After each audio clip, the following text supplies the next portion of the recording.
I think you have to realize that when you go in, I was 47 when I went in, and 50 years old when I came back, that you have everything going for you.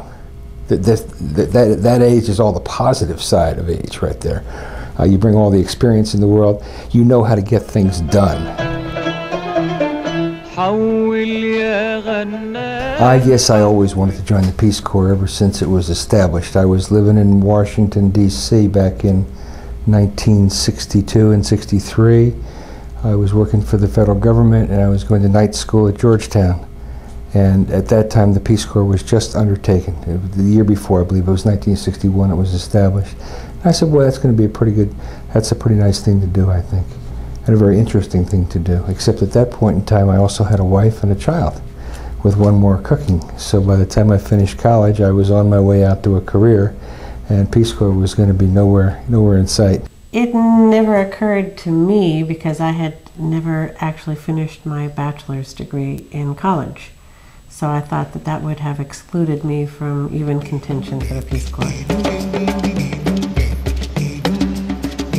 Raleigh had been a Fulbright exchange teacher on 2 occasions, and we'd lived in English-speaking foreign countries on 2 occasions, once in Northern Ireland in the 70s and once in Canada in the 80s.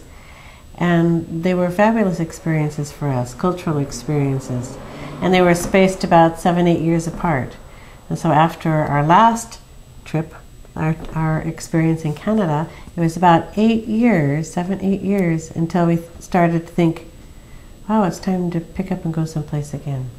And each of those was 1 year in duration, and we found that at the end of the year we were just getting there. Occasionally, I had fleeting thoughts about going away to live in a foreign country, and the Peace Corps did strike me as a potential opportunity.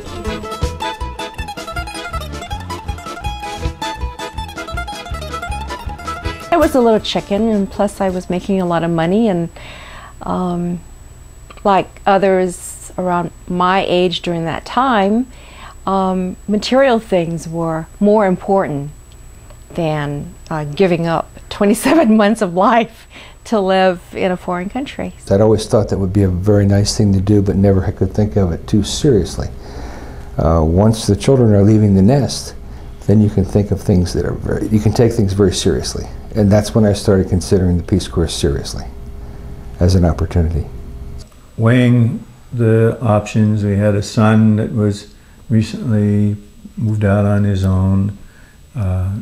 We have a home that we'd have to figure out how to rent or whatever, relocating when we came back, all of this sort of thing.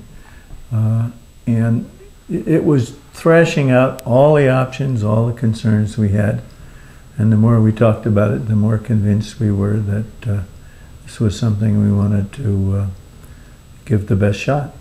It took me a long time to really come to grips with myself and to finally realize that I really wanted to share my experiences in business and in marketing with another person or another country.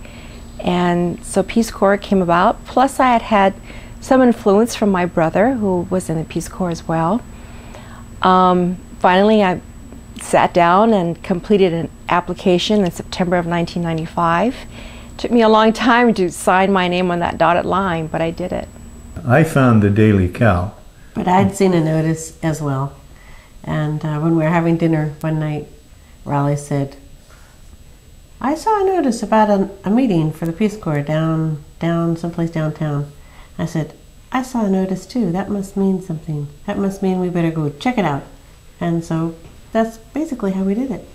What I did was I went up to San Francisco. I called on the telephone, had them send me down an application. I filled out the application, and then I had an appointment with the San Francisco recruiting office, which I thought the interview went fairly smooth. I had a lot of tangible skills to bring with me into the Peace Corps. It wasn't as if I was coming in hopeless or helpless. I had a lot of mechanical skills, a lot of tangible skills, can do a lot of things with my hand, carpentry, plumbing, electrical, anything like that, along with mechanical repairs on hydraulic, pneumatic, gas, electric, and diesel. So I was really sought after from that respect. On the other side of that, I have an MBA, and I have small business experience. I sent my application in September, the first part of September. I still remember this. And I was called in for an interview 4 days later, and I was nominated on the spot. So I knew that I had fulfilled their need. They honored life experience, and I figured I must have had at least a PhD in life by now. So we were encouraged to fill out our application and see how our skills and talents could be put to use. The recruiter in the San Francisco office happened to be an Asian gal who was very, very appreciative of probably seeing another Asian come into the recruiting office. But more importantly, I think it was my application and the fact that I had a strong business background, and that's what they were recruiting for in San Francisco. Plus, I am minority, and I am a woman. She was very interested and was giving honor to the types of life experiences we had, individually and collectively. I think that's one thing I'd like to say about applying as a couple is we serve as a couple, but we're recruited as individuals serving together. So we both had to qualify, and we both had to have assignments that were required or requested someplace. So we knew that couples were hard to place, and by hard to place I mean we were told by our recruiter that usually it could take up to 2 years to find a place to post us. The normal time frame for a single person is 6 to 9 months, but for a couple it could take up to 2 years. So from the time we applied and were interviewed to the time we got on the plane was roughly 10 months, which was a good timing.